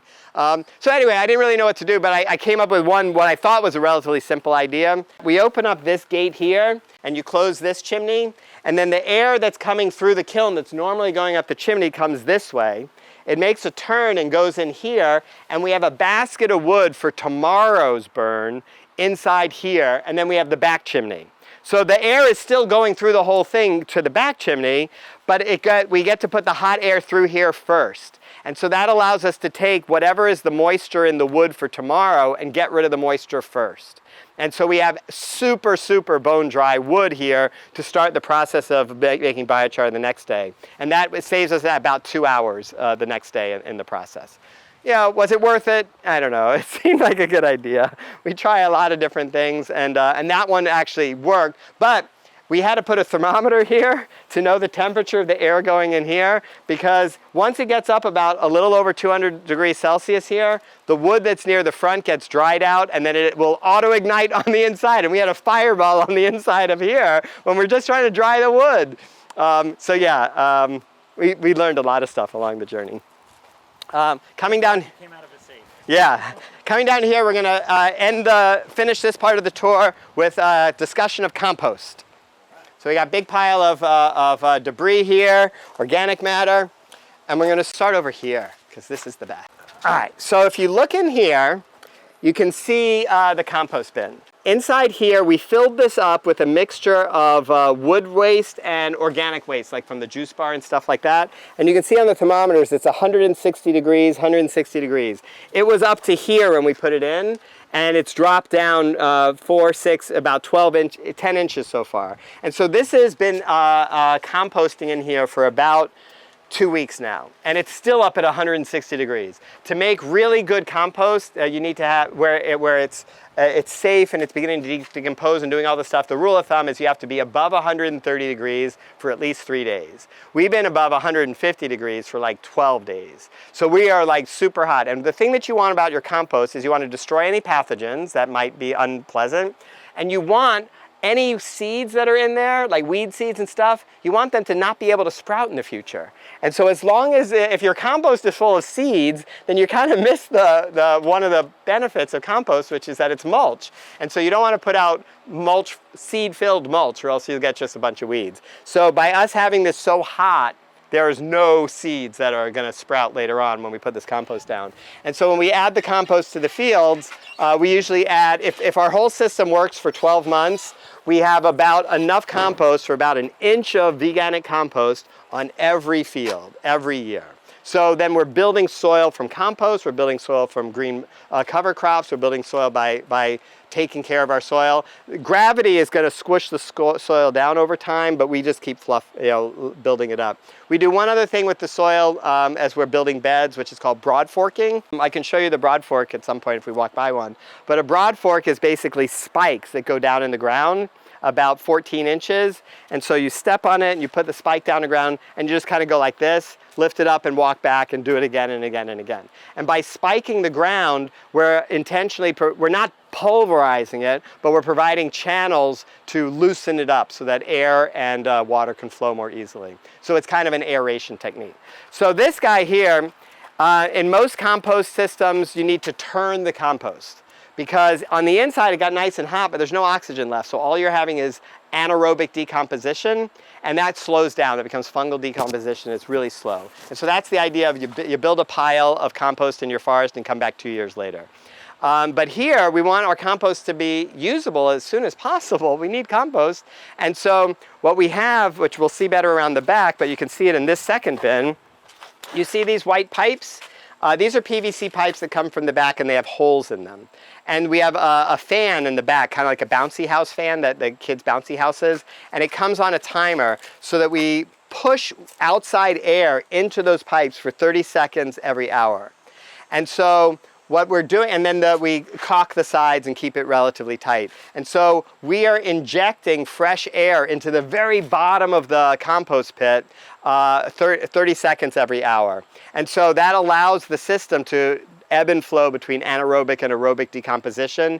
And after about 30 days, we have basically cooked compost. We let it cure for another 30 days. So at that point, it's cured compost. And in the next phase, we sift it and get rid of whatever chunks are left, like the wood chips that are still there, and it's finished compost. We take our finished compost and we put it in the forest until we need it. And then it continues to get better and better. The bigger pieces that we sift out, we then use them as our chips for the next compost. So they're getting re-inoculated, recomposting and all that stuff. So we have these 3 bins so we can keep them going on cycles, about 30 days of cooking, 30 days of curing, and then 30 days to rebuild. And then they go into the forest. So this guy over here, this is 30 days older than the one at the far end. And you can see his temperatures now, he's cooling down, he's lower, but his temperatures are in the 130 range. And underneath here is amazing compost. And as it cools down, the worms come back. They go down and hide at the bottom where it's a little cooler. And then this is like gonna be completely full of worms and incredible compost. So that's how we make our veganic compost. We know every ingredient that's in here, and that's kind of how we approached it. So we make our biochar, although these days it turns out that maintenance on the biochar, re-welding things that break, repairing the masonry and everything, it's more, I think, a science experiment project now than a viable, business operation. And so we actually got those 3 bags of compost because we need to re-weld a section.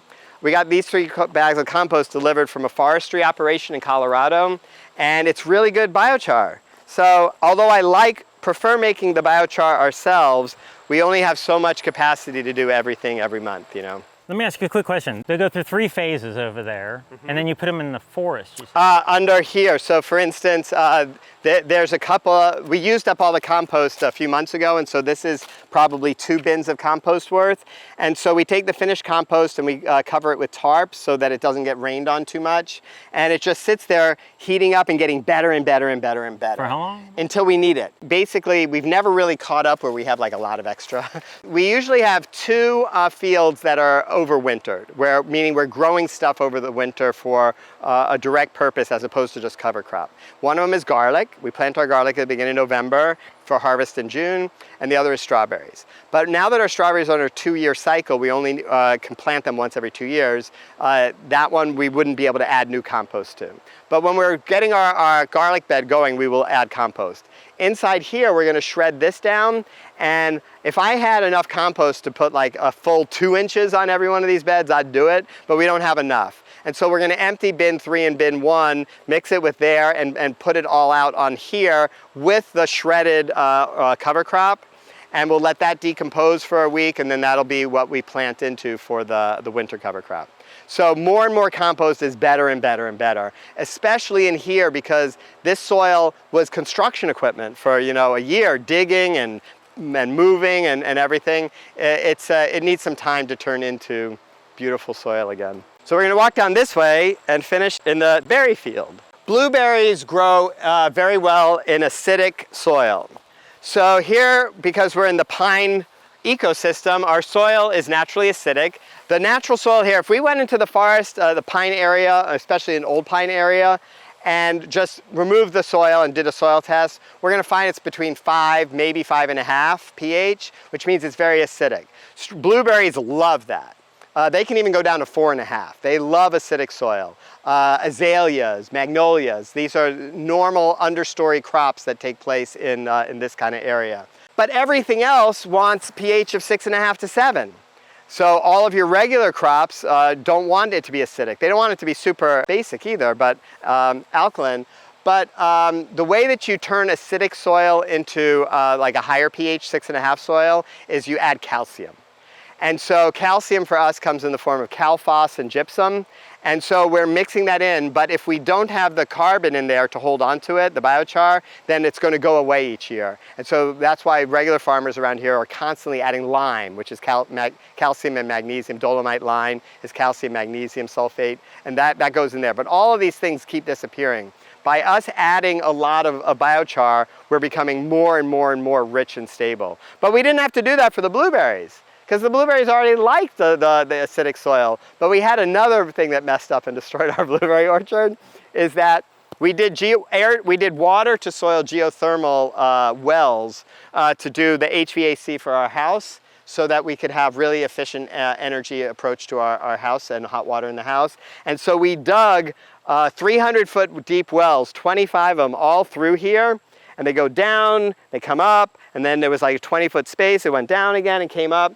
And so we have about like 2 miles of a column of water going down and up and down and up and down and up. And that brings water that's always about 60 degrees or 55 degrees into the basement of the house to do the air conditioning, heating, and cooling systems and the hot water. It turns out when they are digging those wells with the super big machines and everything, they have to lubricate it all with bentonite clay. And they basically turned this place into, it looked like the surface of the moon. And it was a disaster. And bentonite clay is high pH. So we took our field that was perfect for blueberries, where I had grown buckwheat, cover crop, and other things for like 3 years. It was perfect. But then we were ready to do the well. Anyway, it was a disaster. And so we actually had to add sulfur to our fields to bring the pH back down to where it was before, and that became our blueberries. So our blueberries are all in here, and we're basically at about 5 years or so, 5 to 6 years for most of our blueberry bushes. There's 2 primary categories of blueberries that we grow. One are called rabbit eyes, and one are called southern high bush. Those are, and some are early and some are late. This year, we probably had our first blueberries that we ripened and picked maybe in the middle of May, something like that. And then we had blueberries all the way up until middle of July. So it's just different varieties. And we learned a lot about letting them ripen longer and longer on the bushes than we knew before. But we probably got an average, now that these are mature bushes, we probably got an average of about 5+ pounds of blueberries per bush, which is really wonderful because we got 75 bushes. That's like 300-400 pounds of blueberries. That's great. Over here we have muscadine grapes. We'll be able to see some of them under here. They're going to ripen up and they're going to be harvested in middle of September. So here's some right here. If you kind of peek under, you see how the grapes are here? Oh, wow. Yeah. So these are muscadines, and they're going to get a little bit bigger, and they become bronze. They have seeds in them, and they're sweet and so amazing. So this is kind of end of September. So these are muscadine grapes, which do really great here. These 2 rows here, you can see they're smaller than all the others. At one point, I had blueberries everywhere. And the blueberries, some were doing better than others. We're still learning and everything. And I heard about a berry called a honeyberry. And I read about it, and it's like the highest antioxidant berry that you can grow in this area. And it's like the goji berry of berries and all this stuff. It just sounded like, wow. And it's called honeyberry. We definitely want to grow them. Turns out honeyberries want pH of about 6.5 again. So I took our soil that was 5, got accidentally moved up to 7, brought it back down to 5, and then for these 2 rows I needed to move it back up again to 6.5. And these guys we mulch with hardwood mulch. The honeyberries we mulch with pine. What do you mean, the blueberries? The blueberries, yeah. And honeyberries are native to like the Siberian tundra. And so in the summertime they lose their leaves, or the leaves brown out. But as it gets cooler, they come back super strong. And they put out their berries earlier than strawberries. So it's like April is when you're getting the berries here. And they're nice, gorgeous. They're kind of long, blueberry-ish looking things, but long, kind of like a table grape. And this plant in particular was just like loaded this year. And so they're just kind of getting to the point where I think they're going to be really more successful next year, but they're not sweet. Why do they call them honeyberries? They're tart, you know? So they're not, they're badly named, but they're still fun that we grew them, and they're super high antioxidants, so we enjoy them, but I would not have planted them if I thought they were gonna be super tart. These are blackberries. Our blackberries do great. Blackberries are biennials, which means this cane here, this guy grew this year, this huge long cane here. He's super long. He shouldn't even be in here. So we're gonna clean these up and get them re-pruned back for next year. But all that they do is produce a cane and leaves the first year. The second year they produce the lateral branches and all the flowers. So the second year you get all the blackberries. And then after the second year, after all the blackberries, you harvested them, then the plant's basically gonna die. And so then you cut it out again. So each year it's putting out new canes like these ones for next year, and then you're harvesting. We harvest most of our blackberries in June, July. And so they're done. And so these guys, so we've cut out the ones that we've harvested, and these guys are for next year.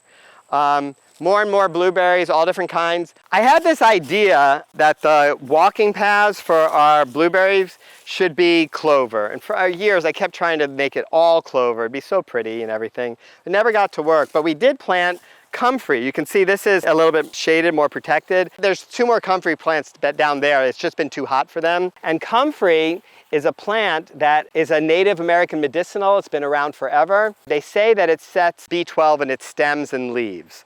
So it's a mechanism when you make comfrey tea and so forth as vegans that where you can get B12. But I planted them not for the B12, but because they're thought of as being a homeopath plant for your berries. This is kind of like into the mystery of how all the plants communicate and do everything with each other.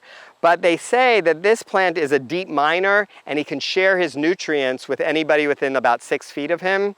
And so I planted him as this homeopathic tincture for all the blueberries. Blueberry plants don't create deep roots. Their roots rarely go down more than about 6 inches. All of these blueberry bushes. In the wintertime, the comfrey dies away. In the super hot summer, it dies away, and then it comes back. In the spring, it's like this tall with beautiful purple flowers. You can see if you come down here and just look down this line here, we planted comfrey in every row. Some of them are doing better at this heat, and some of them are not doing as well. But I'm going to show you one other magical thing over here. Watch yourself. This section over here is where I used to grow raspberries. Raspberries don't do very well in the South. And so there is something that does well in the South that's called maypops, or Southern Invasive Native Passion Fruit.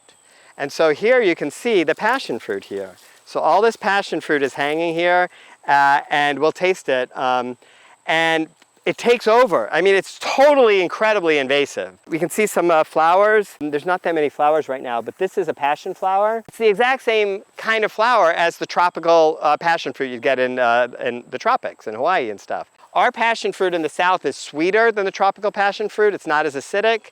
It's not as juicy either. It's quite lovely and floral. We have all of this passion fruit. So we've asked the passion fruit politely to stay over here, and this will be your area, and don't come over into the blueberries. And so you can see this one over here in the blueberries. So we have to pick it. And so I did about 2 years where I tried to live in balance between passion fruit and blueberries. And I said, after we harvest the blueberries, we can let one passion fruit come up here and trellis on top of here and create passion fruits, because passion fruits are delicious.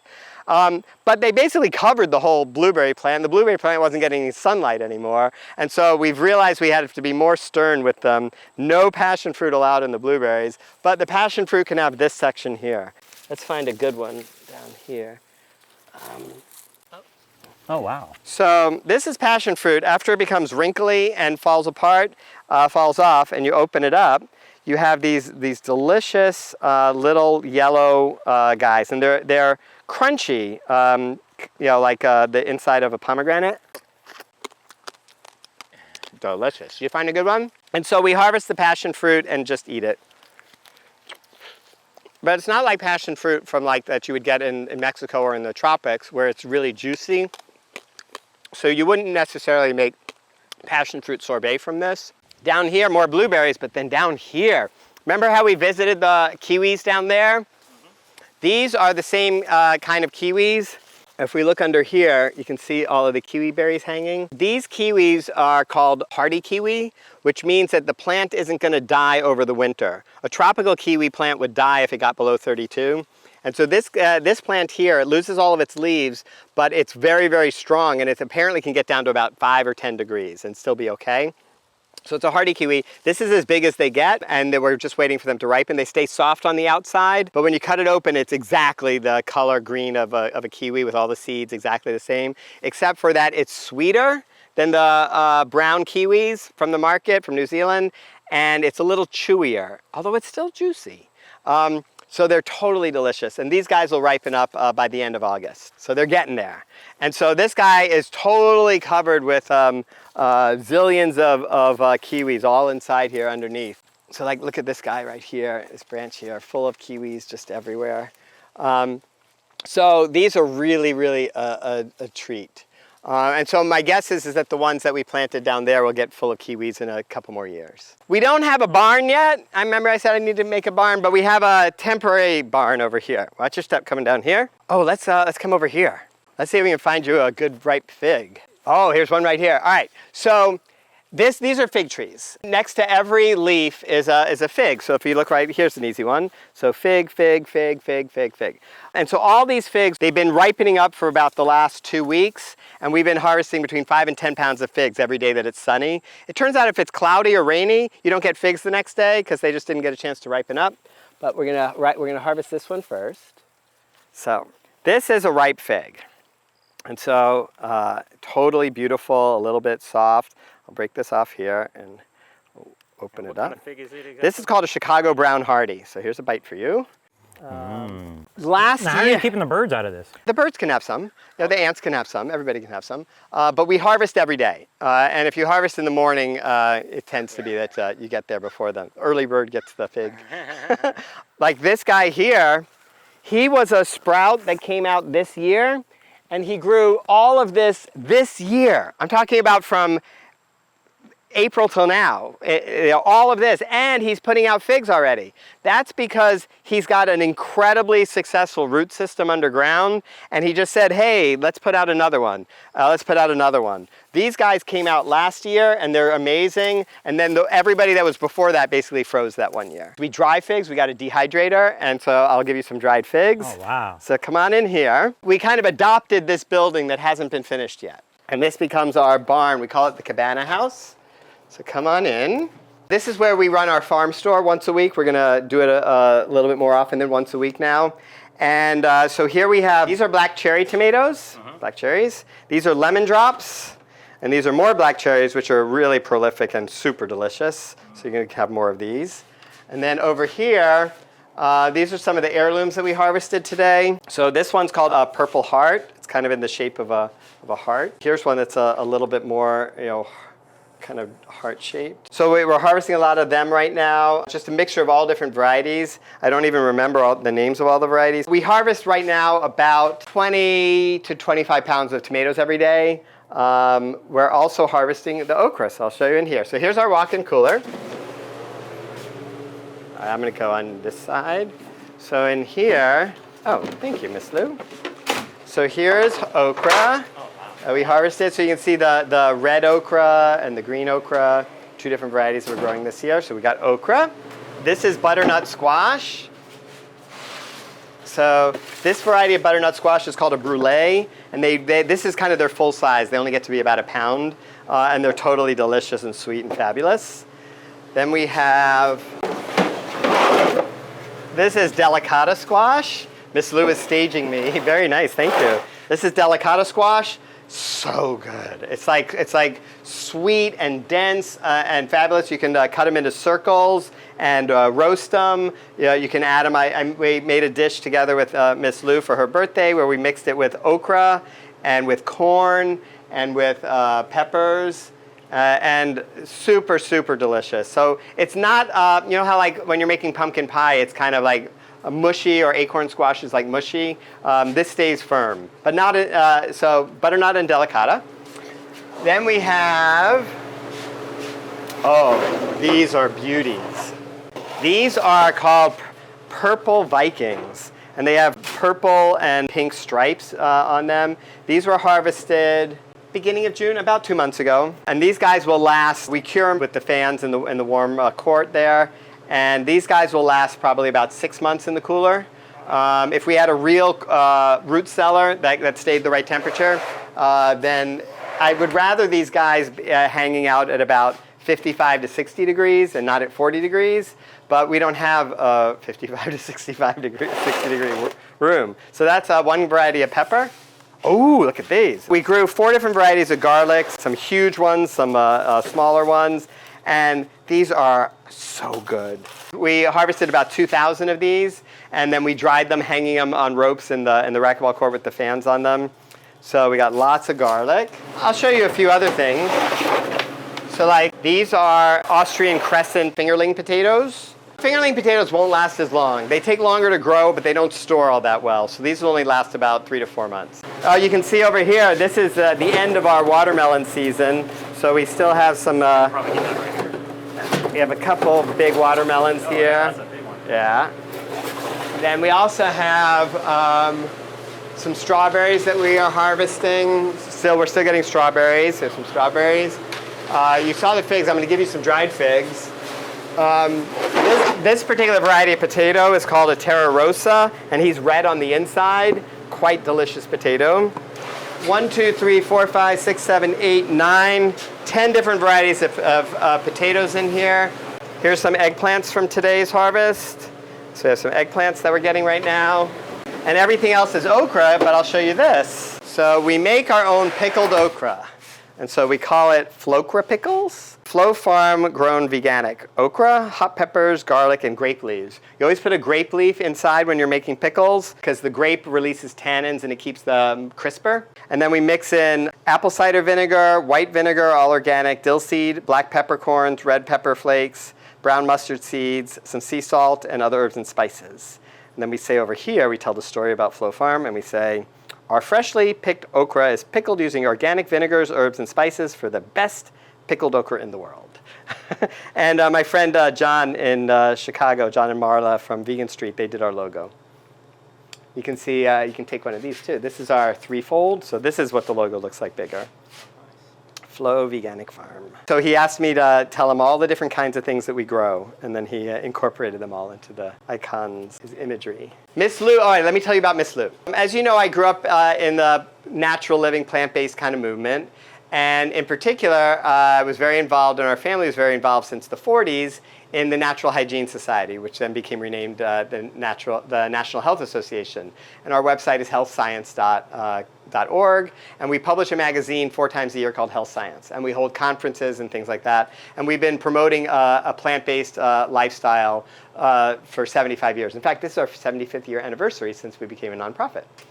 So Health Science Magazine, and I was the president, I was on the board, and I was on the board, and one year, I'm over here, and this is 7, 8 years ago or so, and I'm doing some weeding in the tomatoes or something, and the kids come across the street, because we weren't living here, we were still living across the street, and the kids come running over and they say, Dad, there's a little old lady here. And Miss Lou, she had learned about natural plant-based living, and there's Miss Lou. And she had joined the National Health Association, and she actually had a copy of Health Science Magazine. And she was reading it, and she saw that there was a person who was on the board of directors who was from Aberdeen. And so she said, huh. And she was just moving to the area from up near Raleigh, where she had been a nurse at NC State for her career, and they were retiring down here. And so she just drove over one day with a friend of hers because she had been involved in organic farm, in organic gardening up where she lived before. And she just wanted to find a kindred spirit, basically. And so there, since I was part of the National Health Association, she figured we would be kindred spirits. And so she showed up, and she's been my partner at the farm ever since. She loves weeding. I love weeding. We love talking about things that are going well and things that we need to improve. And so it's been really great. So she's one of the reasons why Flow Farm is what it is. And she came with me this year and other year to the convention, the National Health Association convention in Cleveland this year, where she met you guys. It's really wonderful. She only lives about 15 minutes away. It's great. She also keeps us in line, helps us remember to stay organized and wash your hands. And most important of all, hydrate. You have to hydrate when you're working outside. So Miss Lou really helps take care of us, and I couldn't do it without her. Are you vegan too? Oh, great. So Miss Lou, I don't know how long you've been plant-based, but it's been a while. Plant-based about, 6 years maybe. Uh-huh. Okay. But vegan, probably more like 5. Once I found out. Yeah. Nice. How can people find out more about you or about veganic farming in general? You got any resource? We do have a website. It's www.flow, F as in Frank, L-O-W, flow.farm. So .farm at the end, not .org or .com. So flow.farm, you can go to our website and learn more about what we're doing here and why we're doing it. There actually is a movement now to kind of describe more clearly what does it mean to be a veganic farm. And so I got contacted from a guy who runs a Facebook group, and he's working on a North American standards for veganic farming. There's also a woman, professor in Vermont named Mona Seymour, and she did a research project to survey all the veganic farms in North America with her grad student, Alicia Uter, and they came down and visited our farm. And so if you go to veganic.world, veganic.world, that kind of gives a picture of the veganic farms that are taking place. One of my favorites of all time is a book by a guy named Will Bonsall. He's up in Maine, and his book is big, and he's an old crotchety guy, homesteader from the 50s and 60s, and he's super, super wonderful and nice, but his book is something like Will Bonsall's Radical Guide to Self-Efficient Gardening Farming, something like that. But it's a Bible of veganic farming, how to think about your relationship to the soil and the relationship to the inputs that you're bringing into your farm. So that was a big inspiration for me, and also helped me think about nutrients and how they work. So there's more and more resources coming out, and I think as the plant-based community and the vegan community becomes more connected to the regenerative farming and resiliency communities, I think that all this stuff is natural to kind of weave together. And as I said, we happen to choose our boundary line, like that we don't take horse manure, or we don't, every farm is going to be a little bit different. I can tell you one of the things in the draft standards that have come from Canada for the North American Veganic is that they see themselves, a veganic farm, as part of a holistic community, part of a permaculture, kind of a community design. And so it's not about only growing food or having healthy soil, it's also about being a healthy and positive relationship to your community. So for instance, one of the requirements is that everybody that works at the farm has to have a living wage. It's not okay to be an organic farm that's wonderful, that has the interns living in tents getting paid $5 a day, or the immigrants and they can, and so that you have to look at the whole picture of what you're building, and what you're doing is not just growing food, but you're building a community that supports and is interrelated with each other. And I think that's one of the tough things just for agriculture in general. The United States, or in the world, thinks of food gets made in this magical place we don't even know, and the supermarket is where you get your food, and the journey is lost to everybody. And that's one of the reasons why my preference is that all the food that we grow goes to people and families that we have a relationship with, that we know in some sense. And so when we sell to restaurants, which is wonderful, there's some really great restaurants here, it always feels a little bit not quite right. So some golfer that's coming in for vacation from anywhere in the world and ordering their totally non-vegan food at a restaurant that happens to use some of my veganic products, they're not having a relationship with us. I'm still glad that they're eating our food, but I like it to be more direct. I found out a restaurant in town that likes to buying stuff from us called Elliot's, which is a super nice restaurant. He's been buying like 10 pounds of garlic every week, and I assumed that he had on his menu, he said there was a featured item. I thought that he was going to do like a featured appetizer, like where he cuts off the top and does oven roasted whole garlic, which is beyond deliciously delicious. But it turns out it's not. He actually is taking our amazing garlic and he's fermenting it into black garlic, and he uses it in his dishes as black garlic, and he says featured from Flow Farm. So I'm delighted that our food goes to people that really care about it, that want But I feel better when it's going directly to families that they can come and visit, they can see the farm. So one day I want to figure out how to make it so that it's economically sustainable. One thing that you'll find in a garden, if you have a garden yourself and you're growing tomatoes or something or herbs, if you really added up all of the time and energy that you put into your garden and figured out, well, how much did this tomato really cost me? It's a really expensive tomato, or cucumber or squash or whatever, if you really kind of figure it all out. And when you're a farm, you're supposed to somehow keep track of all that and make sure that, if you sell the tomato for $4 a pound or $5 a pound, that you didn't spend $25 a pound growing it. That's what you're supposed to do. But I don't know how to do that yet. When farmers are really trying to get the most amount of food per unit whatever, unit work, unit space, unit whatever, they're really having to think about how to ask the soil to produce the most. So if I have a garden or a farm and I sell 100,000 pounds of food, whether it's tomatoes or potatoes or okra or whatever it is, that means 100,000 pounds that used to be here is leaving. Now, 50,000 pounds of it or more is water. So that's not but a lot of it is stuff like calcium and magnesium and stuff that used to be in the ground. And it's going someplace else, which means there's less here. And so how is it that I replenish it becomes kind of the question. And so you have to look at the whole cycle. And if you ask your farm to produce twice as much food because you need to produce twice as much food to make it so that you can break even, then that means you have twice as much stuff that's leaving. It'd be better just double the price of all your food and grow the same amount so that you're doing it in balance with nature. So where is it that we get stuff coming in?